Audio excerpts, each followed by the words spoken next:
दोस्तों, अक्टूबर का महीना शुरू हो चुका है और आज की वीडियो में बात करेंगे कर्क राशि वालों के अक्टूबर महीने के संपूर्ण राशिफल के बारे में। यह महीना कर्क राशि के जातकों के लिए मध्यम रूप से फलदायक रहने की संभावना है। जहाँ तक आपके करियर का प्रश्न है, तो आपको नौकरी में कुछ बाधाओं का सामना करना पड़ेगा और इसके लिए आपके साथ काम करने वाले सहकर्मियों का रवैया और उनका आपके प्रति भाव महत्वपूर्ण रहेगा, क्योंकि वह आपके विरुद्ध जा सकते हैं और आपको परेशान करने में उनकी महत्वपूर्ण भूमिका हो सकती है। हालांकि इस सब के बावजूद आपका प्रदर्शन अच्छा होने से और उत्कृष्ट होने से आपके वरिष्ठ अधिकारियों का सहयोग आपको मिलेगा, जिससे आपकी स्थिति अच्छी हो जाएगी। व्यापार करने वाले जातकों को उतार-चढ़ाव का सामना करना पड़ेगा। आपके कुछ निर्णय गलत साबित हो सकते हैं, जो आपको परेशानी देंगे, लेकिन कुछ पुराने फैसले अचानक से आपको लाभ प्रदान कर सकते हैं। आर्थिक रूप से खर्चे तो रहेंगे, लेकिन आपकी आमदनी में भी अच्छी बढ़ोतरी देखने को मिलेगी। पारिवारिक जीवन में सुख और शांति बनी रहेगी। हालांकि भाई-बहनों को कुछ समस्याओं का सामना करना पड़ सकता है। प्रेम संबंधों के लिहाज से ये समय अनुकूल रहेगा और आपका प्रेम पुष्पित और पल्लवित होगा। आपके प्रेम विवाह होने के योग भी बन सकते हैं, जबकि वैवाहिक जीवन बिता रहे जातकों को ससुराल के लोगों के कारण कुछ तनाव महसूस हो सकता है। स्वास्थ्य से संबंधित समस्याओं पर ध्यान देना आवश्यक होगा और किसी भी समस्या को नजरअंदाज करने से बचना होगा। विद्यार्थियों के लिए यह महीना अनुकूल रहेगा। विदेश जाकर पढ़ने में भी सफलता मिल सकती है। चलिए बात कर लेते हैं आपके कार्यक्षेत्र यानी करियर की। करियर के दृष्टिकोण से यह महीना उतार चढ़ाव से भरा रहने की संभावना है। दसम भाव के स्वामी मंगल महाराज महीने की शुरुआत में आपके द्वादश भाव में रहेंगे, जिससे कार्यक्षेत्र से संबंधित भागदौड़ लगी रहेगी। आपको एक शहर से दूसरे शहर, एक राज्य से दूसरे राज्य या एक देश से दूसरे देश जाना पड़ सकता है। हालांकि यह भागदौड़ आपको आने वाले समय में अच्छा प्रतिफल प्रदान करेगी। इसके साथ ही काम करने वाले सहयोगियों का रवैया आपके प्रति कुछ अनिश्चितता रहेगा। वह मुंह पर तो आपके मित्र बनेंगे, लेकिन पीठ पीछे आपकी जड़ें खोदने के काम करेंगे और आपको परेशानियों में डालने में उनका महत्वपूर्ण योगदान रहेगा। इसीलिए उनसे अपने मन की बातों को ज्यादा साझा ना करें और अपने काम पर ज्यादा ध्यान दें। छठे भाव के स्वामी देवगुरु बृहस्पति महीने भर आपके एकादश भाव पर रहेंगे और 9 अक्टूबर से वक्री अवस्था में भी जाएंगे। इससे आपको यह फायदा होगा कि आपका प्रदर्शन सर्वोपरि रहेगा और आप अपने काम को और बेहतर से बेहतर बनाते चले जाएंगे, जिससे वरिष्ठ अधिकारियों का सानिध्य और उनकी कृपा आपको प्राप्त होगी और नौकरी में अच्छे प्रमोशन के योग भी बन सकते हैं। हालांकि अष्टम भाव में बैठे वक्री शनि महाराज की दृष्टि भी दसम भाव पर होने से अचानक से कुछ चुनौतियां आपके सामने आएंगी, लेकिन आप अपनी कार्य कुशलता से उन्हें संभालने में कामयाब हो सकते हैं और इस प्रकार यह महीना आपको सफलता देगा।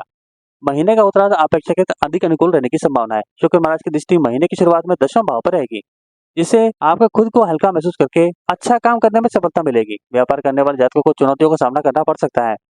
आप कुछ नए फैसले लेंगे जो आपके विरुद्ध जा सकते हैं, जिससे आपको निराशा हाथ लग सकती है, लेकिन आपने पूर्व में कुछ ऐसे फैसले लिए थे जिनका प्रतिफल आपको इस महीने मिलेगा और आपको व्यापार में लाभ के योग बनेंगे। यह समय आपको अच्छी सफलता देगा। 20 अक्टूबर से मंगल महाराज आप ही की राशि में प्रवेश करके सप्तम भाव पर पूर्ण दृष्टि डालेंगे, जिससे आपको अपने व्यवसायिक साझेदार से थोड़ा सावधानी से पेश आना होगा। आप गर्मी दिखाने के बजाय नरमी से पेश आएंगे तो सब अच्छा रहेगा और व्यापार भी उन्नति करेगा। चलिए बात कर लेते हैं आपके फाइनेंशियल यानी आर्थिक स्थिति के बारे में। यदि आपकी आर्थिक स्थिति को देखा जाए तो यह महीना ठीक ठाक रहने की संभावना है। हालांकि वक्री शनि महाराज पूरे महीने आपके अष्टम भाव में विराजमान रहकर खर्चों में कमी नहीं होने देंगे। फिर भी पूरे महीने बृहस्पति महाराज एकादश भाव में रहेंगे और 9 अक्टूबर से वह वक्री अवस्था में एकादश भाव में बैठकर आपकी आमदनी को बराबर बढ़ाते रहेंगे। आपको धन की किसी तरह की कमी का सामना नहीं करना पड़ेगा, लेकिन मंगल महाराज महीने के पूर्वार्ध में द्वादश भाव में बैठकर खर्चों को बढ़ा रहे हैं। उनसे थोड़ा सा सावधान रहना होगा। 10 अक्टूबर से बुध और 17 अक्टूबर से सूर्य चतुर्थ भाव में आने के बाद 13 अक्टूबर से शुक्र के पंचम भाव में जाने से और उनके एकादश भाव पर दृष्टि डालने से आमदनी में अच्छी वृद्धि देखने को मिल सकती है। इसके बाद 29 अक्टूबर को बुध भी वृश्चिक राशि में अपने पंचम भाव में आकर एकादश भाव पर दृष्टि डालेंगे, जिससे भी आमदनी बढ़ेगी और उससे पूर्व 20 अक्टूबर को आपके प्रथम भाव में आ जाएंगे।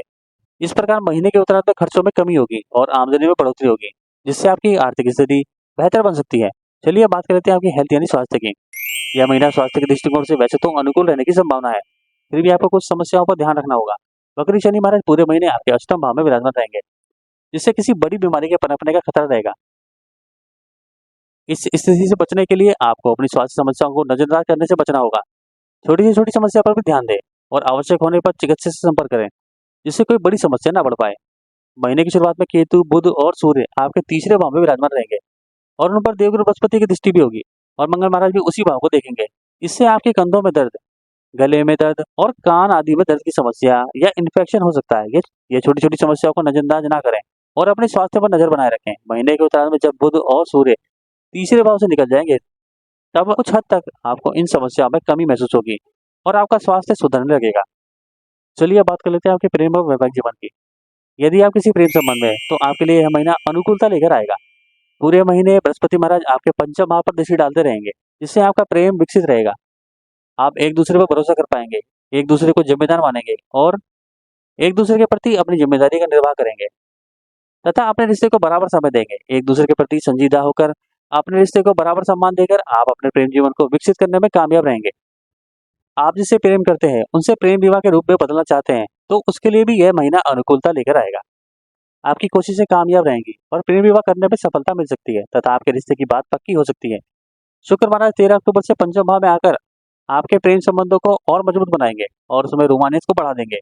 आप अपने प्रीतम के साथ अच्छा समय बिताएंगे और उनके लिए नए नए तोहफे लेकर आ सकते हैं। विवाह जातकों की बात करें तो महीने की शुरुआत में द्वादश भाव में बैठे मंगल महाराज की दृष्टि आपके सप्तम भाव पर रहेगी और सप्तम भाव के स्वामी वक्री शनि महाराज अष्टम भाव में रहेंगे, जिससे आपके वैवाहिक जीवन में उथल पुथल की स्थिति रहेगी।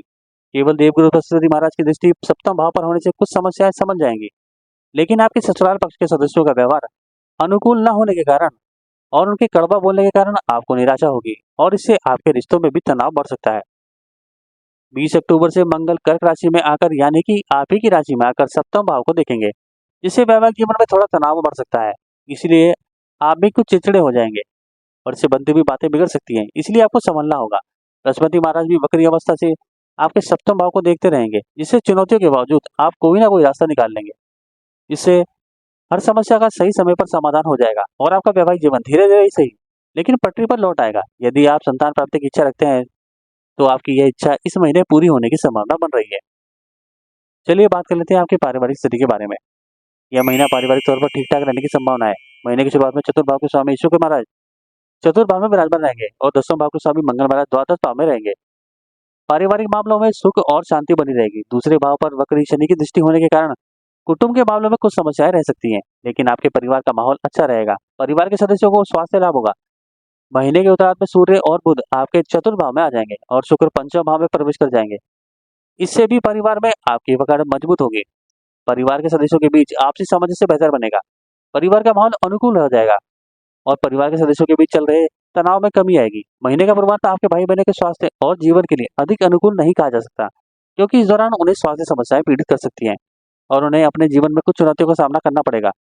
हालांकि महीने के उत्तरार्ध में इन चुनौतियों में कमी आएगी और आपको भी उनका सहयोग मिलेगा। आप भी एक अच्छे भाई बहन के रूप में उनकी मदद कर सकते हैं। आपको अपनी चुनौतियों को दरकिनार करते हुए अपने परिवार के साथ देना होगा। इससे परिवार का माहौल अच्छा रहेगा। अब आपके लिए कुछ उपाय हैं। पहला, आपको श्री बजरंगबाण का पाठ प्रतिदिन करना चाहिए। दूसरा, यदि संभव हो तो हनुमान जी को मंगलवार के दिन चोला चढ़ाएं। तीसरा, अपने जीवन में सदैव एक पीले रंग का रुमाल रखें। आज की वीडियो में बस इतना ही। हरे कृष्णा।